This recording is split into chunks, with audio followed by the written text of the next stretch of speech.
Okay. Maybe it's time to get everyone together so Tilda can brief us. But is there anything I should handle before that?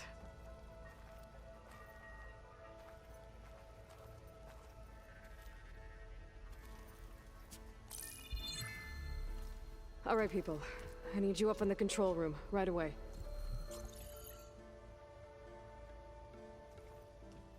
Okay, everyone. We all know what's at stake. Beta, Gaia. Not to mention life on Earth. Now, it might seem like the Zeniths are invincible, but they're not. We've got what it takes to break into their base and defeat them. We even have one of them on our side. Tilda, show us the base. It is constructed atop the ruins of an ancient military facility on an island to the southwest. I can get us inside. To this location. Undetected. How exactly? You'll know when you need to. Once inside, our goal will be this structure. The launch tower. Gaia and Beta are being held at the top. But along the way, we will face overwhelming resistance. Most importantly from Gerard, Eric, and the others. But also... Once I take away their shields, we should be able to deal with them. But it will be easier to deploy the device if someone else is carrying it. I'll need a strong back. Carry stuff? Yeah, I can do that. Even if your device works, there will still be Spectre drones, scores of them. If only we had an army to fight them. I've got that under control. You'll know when you need to. All right. We'll meet up again just before we go in. Where's the best place to rendezvous? On the coast, just across from the island. Once there, I'll show you the way. Okay. I'll let you know when I arrive at the rendezvous point. And then you can join me. In the meantime, do whatever you need to prepare. Understood?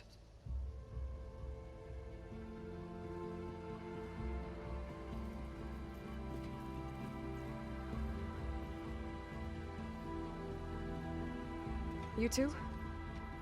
A minute?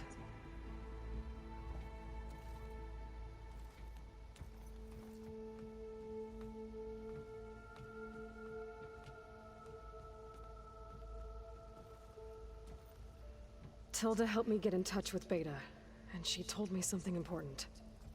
There's an installation inside the base. It's called a regulator. Here.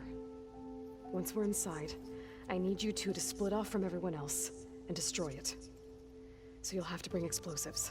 This will help stop the drones. Everything depends on it. You with me?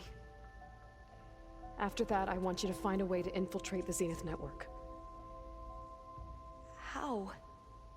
Go over all the data that Beta left behind. She knew how to do it, I'm sure of that. All right. But why? What am I trying to do? Find information about the Zeniths. Anything Tilda's not telling us. Sylens is right about one thing. There's no way we can take her on her word. I'll do my best. Keep her safe, okay? On my life.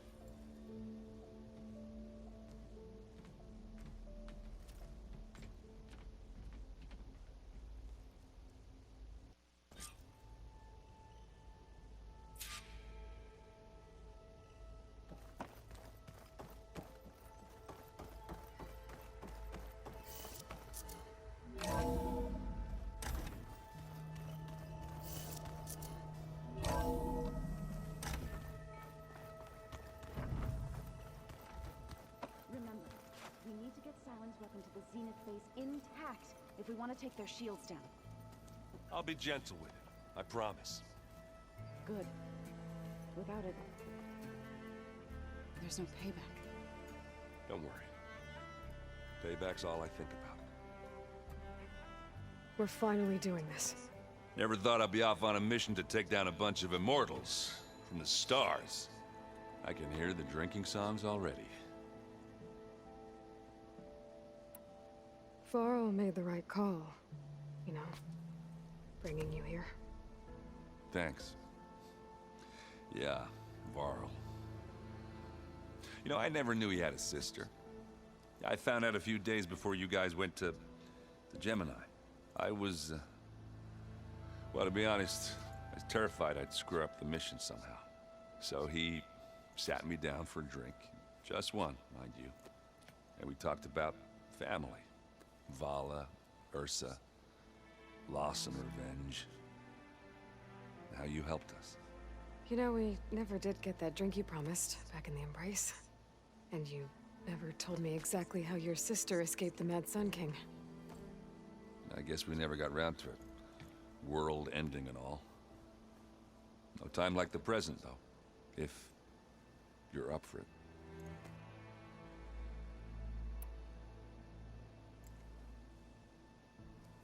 If that one's not working right, you can have one of my spare focuses, you know.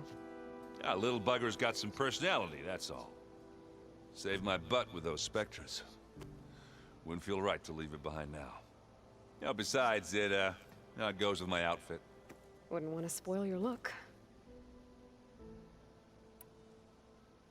You think it's time for us to finally have that drink? Yeah? I mean, yeah, of course.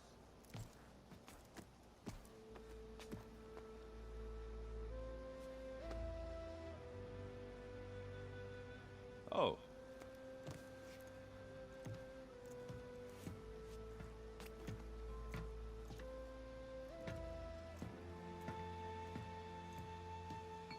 So, how did Ursa escape Mad Sun King Jiran's palace?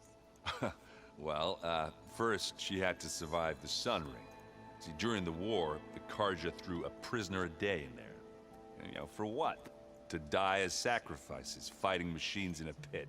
Thinking somehow that was gonna appease all the other deranged machines in the world? Ha! And when it was Ursa's turn, the Carja thought she'd go down if they threw a big machine at her. Oh, but she didn't. And she defeated all of them. Even got some of Jiran's Kestrels for good measure. And the Mad Sun King was impressed, I guess. Thought it'd be funny to have her run around his palace as a servant. He enjoyed humiliating her that way. I remember you telling me something about that. That's how she met Avad. He helped her escape. Yeah, but what no Carja scroll will ever tell you is how the young prince snuck Ursa out of the palace. He knew their best chance was to get Ursa to blend in, so he got her everything she needed to disguise herself as a Carja noblewoman. Yeah, perfumes, veils, and all. I get the feeling she wasn't too happy with that. Oh man, Ursa would have rather fought her way out of that palace with her bare hands than put on all of that Carja eye paint. But Avad insisted it was the only way, so she agreed under one condition. Avad had to dress up as well. She made Avad dress up like a noblewoman? As perfumed and powdered as a babe. Ursa said he looked better like that than he ever did in a crown. That would, definitely make for an interesting sight. Oh, it worked like a charm, too. Not only did they make it out of the palace, they paid a traveling merchant to get Ursa to the border, and none were the wiser.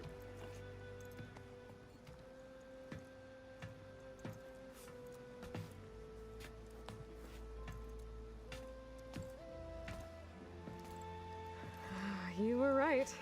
That was a story best told over a drink. All good stories are. I guess I should get going. I'll see you at the rendezvous point, with my hammer ready. I wouldn't have it any other way.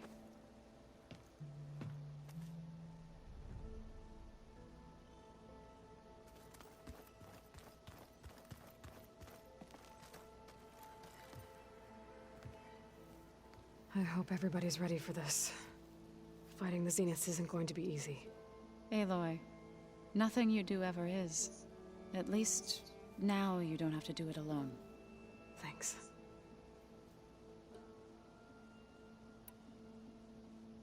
You and Aaron seem to be on better terms now. He may have terrible taste in music, but he did apologize for mocking my tribe. And that ale he keeps raving about isn't half bad. I still plan on beating that stubborn face of his to break our sparring stalemate. Try not to hurt him too bad. Everyone here, training, working together. If it weren't for Varl, none of it would have happened. You know, there was this one night, right before Varl left with you to go to Gemini. He realized I was having trouble sleeping. I was nervous about the mission. To be honest, I think we both were. So, he asked me to join him in Gaia's dome. He brought up this hologram of Earth that you two found back in the Zenith launch facility.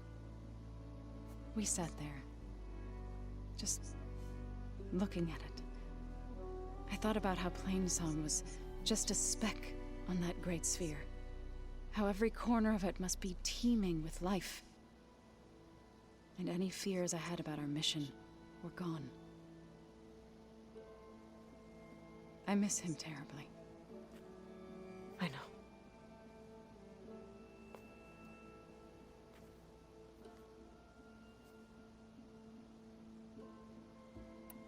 I should go.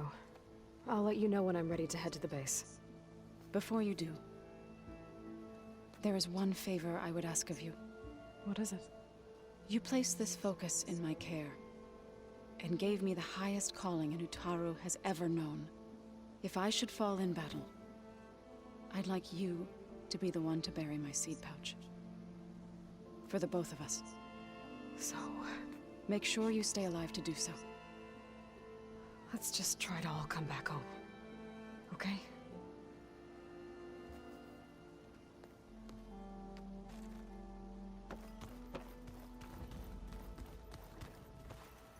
You nervous?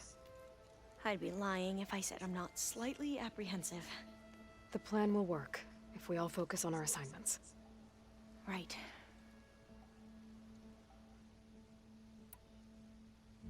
I want you to know I'm glad you're with us, Alva. Whatever happens, I'm grateful that the legacy brought us together. I never thought I'd get to actually meet an ancestor.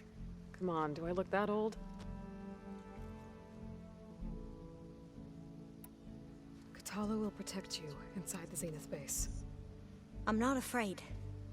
I know Katalo will fulfill his duty, as will I. If we die doing so, at least it'll be alongside a friend. I'd rather you both stay alive, if you don't mind. We'll try and keep that in mind. Once all this is over, will you go back across the ocean? I don't know. The more I think about it, the more worried I become. If I go back, I don't even know if they'd let me keep this focus you gave me, or what they'd do to me for reading what is clearly forbidden data. Even if I somehow were allowed to carry on my duties as a diviner, would I be willing to let the truths I've learned about the ancestors be buried away by the Board of Overseers? Would I dare challenge them and risk my family's safety? Or losing Federa? Who's this Federa you mentioned? She is another diviner. One of our best. We used to be rivals at the academy. I hated her guts. But apparently there's a fine line between hate and love. We became very close, and then I was assigned to the expedition. She promised she'd wait for me, no matter how long it took. Well, that was smart of her. She won't do any better. Yeah, I don't know about that. I do.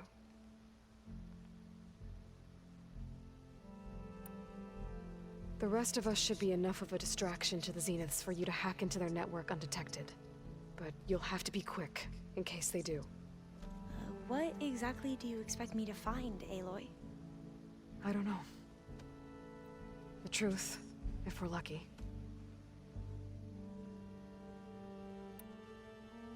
I need to get going. I'll be at the rendezvous point.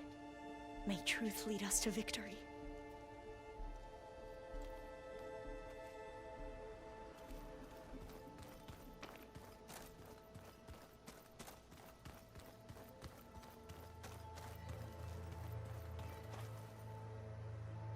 So, how are we feeling about the mission? I do not know everything that you have planned, but it doesn't matter. All that remains is to follow you to the end, whatever that will be. Thank you, Kotallo. I'm glad all this brought us together.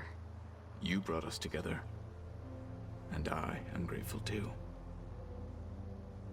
Oh, and by the way, I was hoping now would be a good time to go back to the Tremortusk site and test my new arm, before we leave on our mission. Right. I'll let you know when I can make my way there. Thank you.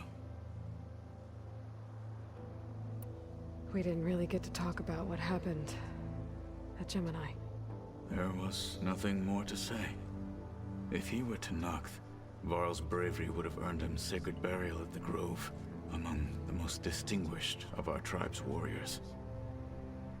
His deeds were worthy of the Ten. When the fight is done, I will have the Inkers etch his memory on my skin, so that it may live on. I'm sure he'd be honored. Now that training time is over, what's on your mind? The Bulwark, the Kulrut, and how we need another miracle if we're to survive the Zenith base. I'll try not to let you down. I know you will not. I'll see you soon then. It will be my honor.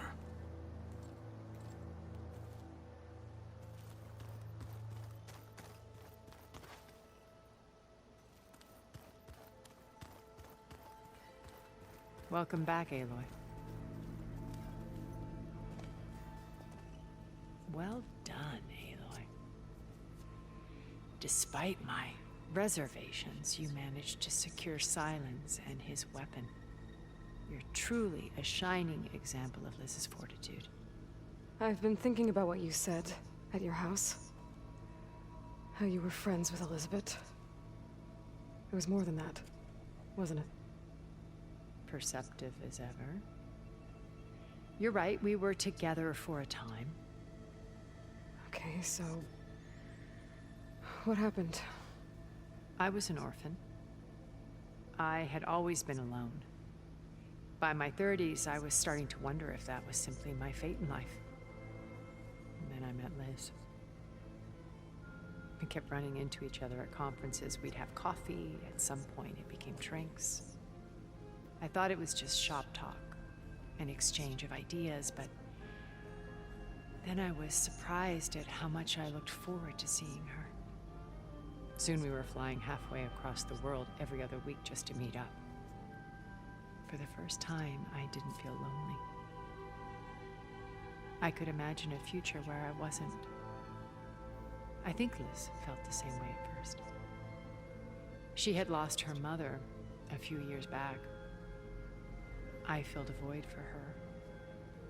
I know I did. But as time passed, it seemed as though she wanted less, when I wanted more. And so we ended things. So helping me. Restoring Elizabeth's dream. It's what? A second chance, yes. I made a mistake leaving Earth while Liz stayed behind. I should have done more. So when I saw you, a woman who has carved her own remarkable path, beyond even what made Liz a phenomenon, I knew I had to help you. To do right by her.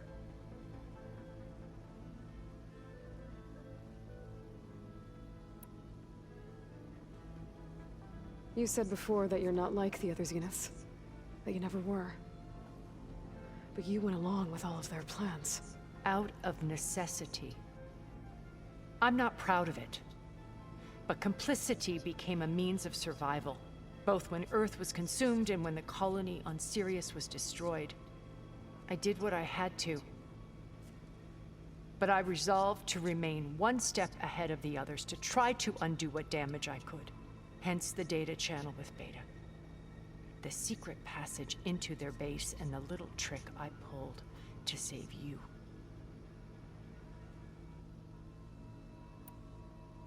Why did you make the data channel look like your house? I built that house as a shelter to weather any storm. A safe place, not just for me, but for the art stored in its depths. Cultural artifacts of incalculable value.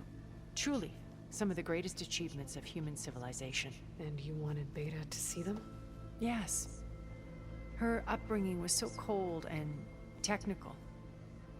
I thought if she could experience Vermeer and Rembrandt, it would bring something else into her life. A heritage every bit as valuable as the scientific and technical data being drummed into her. I'm sorry I had to cut off contact, but I'll never regret sharing this house with her. She needed its shelter even more than I did. Why do you think Elizabeth pulled away?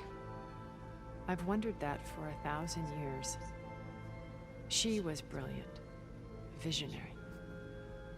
She cared so deeply for the world, for the betterment of humanity. But it also felt like she kept everyone at arm's length, including me. She never wanted to share her burdens. I think, in the end, she had a core that she never let anyone be part of. Sometimes I wonder if anyone really knew her.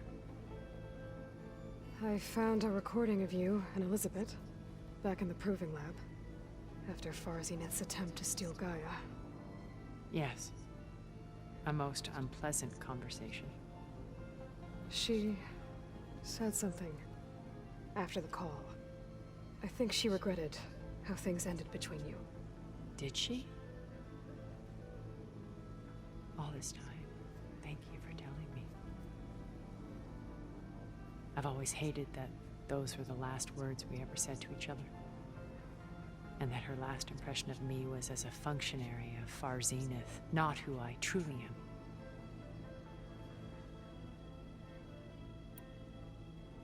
What else can we expect to find in the Zenith base? As I mentioned in the briefing, our goal will be the command center. That's where Beta and Gaia are being held. There are also printing facilities where the others have been amassing the natural resources they've stripped from the region. What for? First for use in the base's infrastructure, and then to fabricate more Spectre drones, a small army of them. In addition, they've also been ferrying materials to and from our ship in orbit. After hundreds of years luxuriating in our digital comforts, the ship was barely space-worthy when we made our escape. Disaster can strike at any moment. We've learned our lesson. Have you figured out how Silence's weapon works? No, and he's been very careful not to allow me near it. I'll admit it bothers me, but regardless of how it functions, I am confident it will deactivate the other shields en masse. How many of them are in the base? 10, including Eric and Gerard. Only a handful of us made it to our ship when our colony collapsed.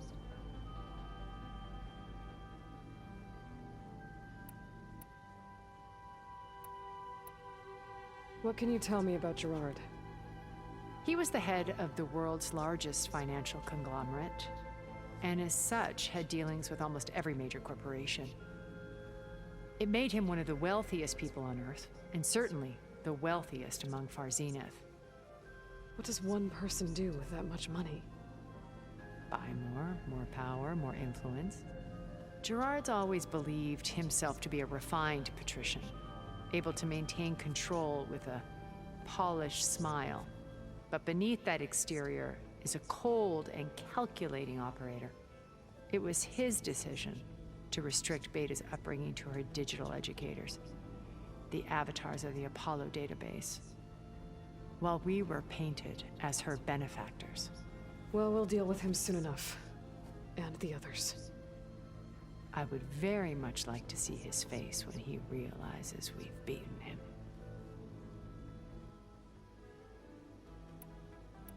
So, Eric. Was he always a bloodthirsty psychopath? I believe he got worse over time. On Earth, he was the founder of a profitable private military company. A band of cutthroats, in other words. Even as governments abandoned human combatants in favor of automated warfare. He found success with clientele that required a more personal touch. There were also rumors that he personally hunted and killed his targets. On occasion, all for the thrill of it. But on Sirius, he retreated to virtual reality simulations.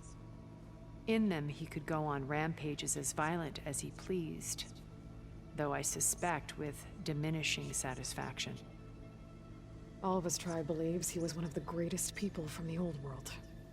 Then they would be quite disappointed to meet him, though I'm sure he'd bask in the adoration.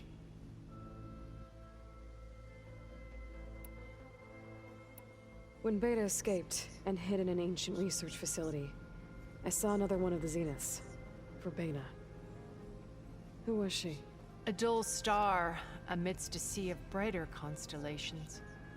Unlike most of Far Zenith's members who amassed their wealth through shrewd business deals and technological achievements, Verbena inherited her billions.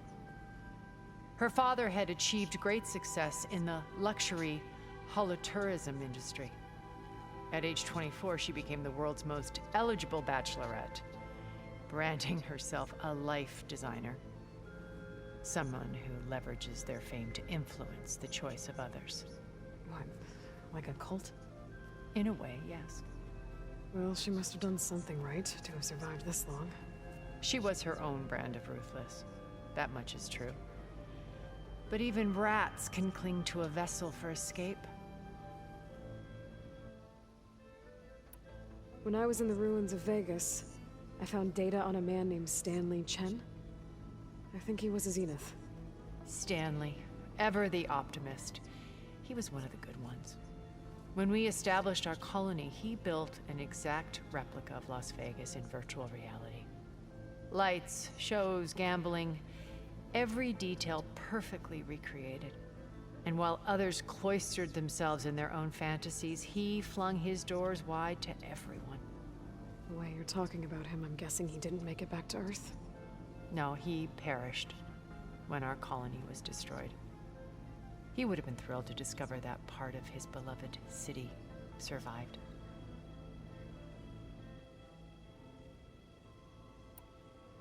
Okay, so I've had run-ins with a handful of Zeniths. What about the rest? An array of the wealthiest people on Earth, titans of their industries. And let me guess, all selfish and ruthless to the core? Most, but not all. There were a few with whom I got along. Annika Murjani, for instance, was always delightful. She founded the Holonet's most successful dance channel and was herself mesmerizing to watch. And I had fascinating discussions with Song Jiao about her work in cellular biology. Our immortality treatments are due in part to her achievements. But then there were others like Devin Miller, the CEO of a fast food printing corporation. His only real preoccupations were perfecting his golf swing and taking self-hollows. When I think about all of us, we really should have accomplished more. We had eternity.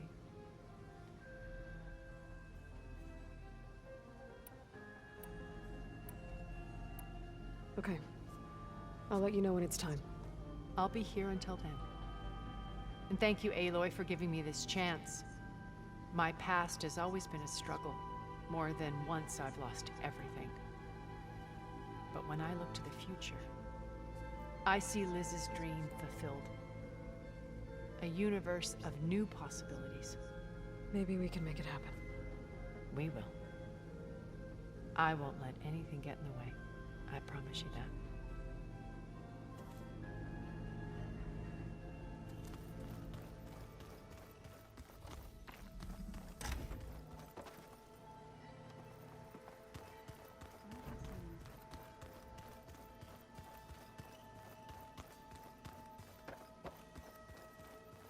So, you return.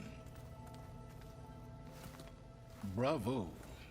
You managed to sway a Zenith to your side. Care to explain? Not a chance. I thought you said the weapon was ready. There's always room to optimize. But that's not why you're here. I assume you want to comprehend my undertakings. So, ask away. Since when were you so forthcoming? Since you turned this into a waiting game.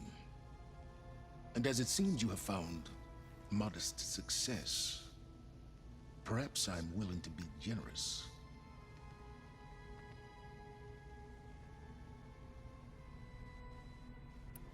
While I was out there, I had a couple run-ins with the Quen. The tribe from across the ocean. And? Their entire tribe was shaped around the Discovery focuses. One of them, Alva, even joined me here. Don't you want to know more about them? No. They stumbled upon the greatest technological artifact from the ancient world, and what did they do with it? They shrouded the knowledge they unearthed in mysticism and taboo, creating a pantheon out of corporate shills. Yes, well, it also led them to Thebes. Did it now?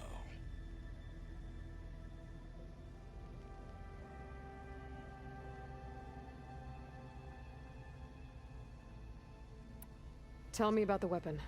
How does it work? I've upgraded the delivery system. It now emits a wave-like effect covering a significant distance. That doesn't fully answer my question. No, but I'd be a fool to reveal its inner workings. After all, why did you withhold your plan for dealing with the Zenith drones? Yes, even you can appreciate the value of secrecy when warranted. Suffice it to say that the weapon will work. The intricacies of how is knowledge that is mine alone.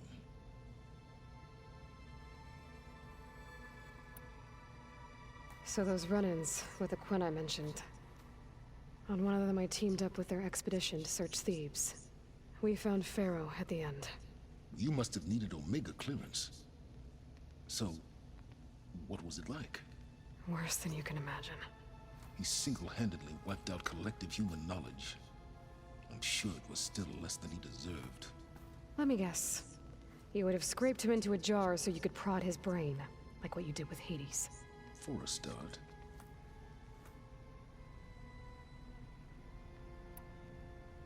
All right, Silence. I think I've talked to you long enough.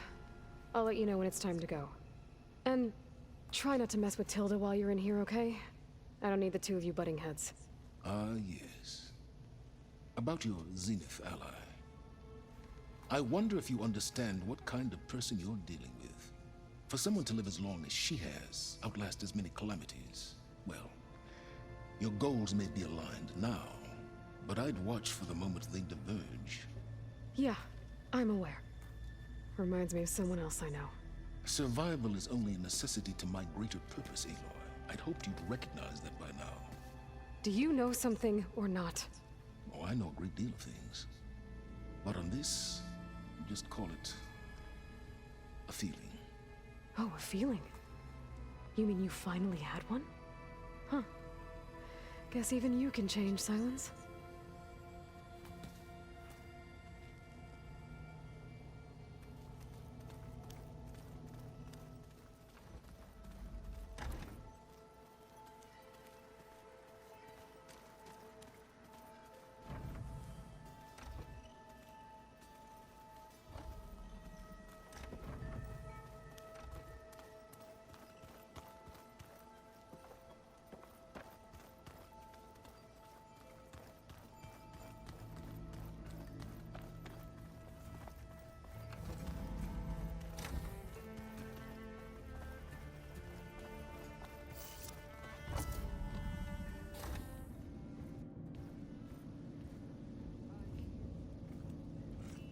This place smells wrong. No sand or wind, only cold steel.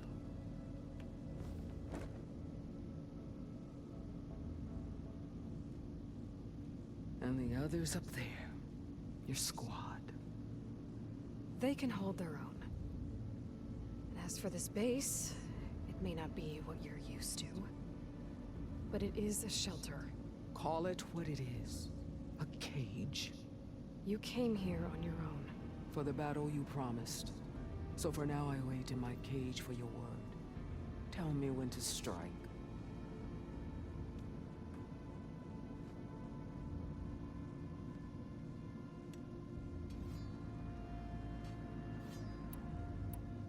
The deal you made. Override tech in exchange for an assault on the Zenith base. How did Silence approach you? That name means nothing to me. My agreement was with Oseram mercenaries. So all this time, You didn't even know who you were really dealing with? And you trusted a group of If Outlanders? it was a trick, I would have crushed them. But they offered me the chance to run the Karja down with machines. The terror in your enemy's eyes when they see you charge. You know what I'm talking about.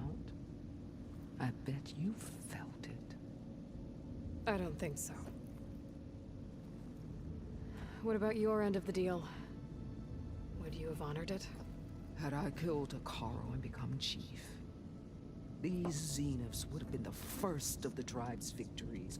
But because of you, my people will continue to consort with the enemy. A tribe of weaklings. Because of me, hundreds of Tenakth won't throw away their lives in a battle they can't win.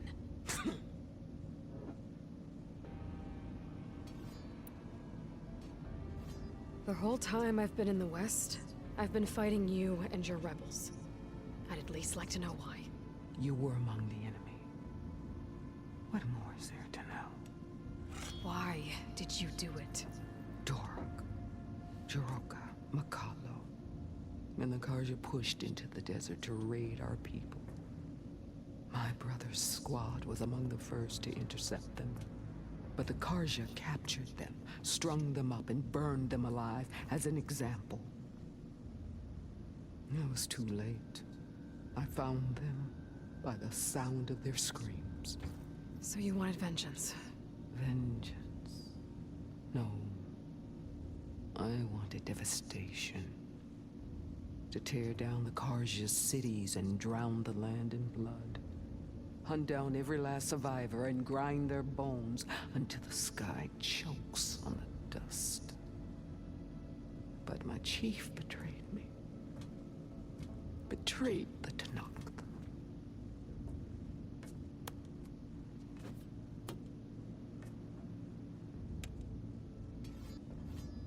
How did Hekarro betray you? Hekarro called on the clans to resist the Karja's red raids. But we did more than just defend. We hunted them, and they fled as children before a pack of claw striders all the way to their border. There we ripped down their stone walls. Their domain was ours for the taking. But when it came time to push on, Hekarro ordered us to fall back. What soldier retreats when slaughter is at hand? The kind who wants peace for their people.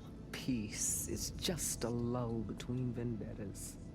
But I thought my chief had greater tactics in mind, so I stood by him, even when he allowed that filthy Karja to join our ranks. Fashav. I enjoyed watching him die at the embassy. He should have been put down when we first captured him on the field. Instead, Hekarro made him a marshal. Fashav told me how he became a marshal. He earned it just like any Tenakth.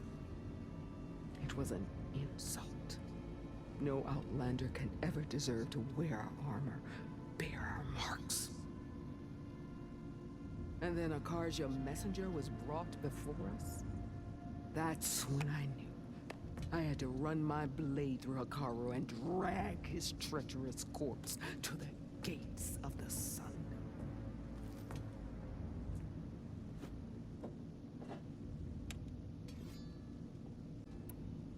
What happened when the Karja messenger appeared before Hekarro? The quivering priests bore a message from their new king. No more war. No more raids. Suddenly the Karja wanted to talk peace. An embassy at the very fortress we tore down. A true Tenakth would never take a Karja truce. Their blood exists to be spilled. But Hekarro lapped up the priest's message. He showed himself a Karja-loving traitor when he accepted. That's when I challenged him. And lost.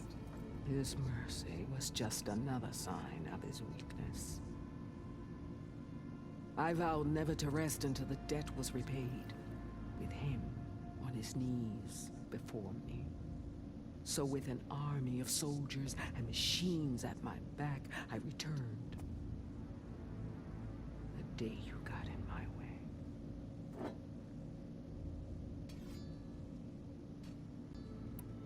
Are you really going to fight alongside me? I have no reason to betray you. Really? I failed to kill Hikaru? Failed to eliminate you? No Tenakth would follow me now. The Karja remain out of my reach, cowering behind their walls. All I have left are the screams of those long dead and unending rage. So show me where to bury it. All right. I guess we'll both face the end soon enough. Ever since you got in my way, I've wanted to see your bones burned white beneath the sun. But if I'm to die in battle, then it might as well be with the one who flew with the wings of the Ten. I'll let you know when it's time to move out.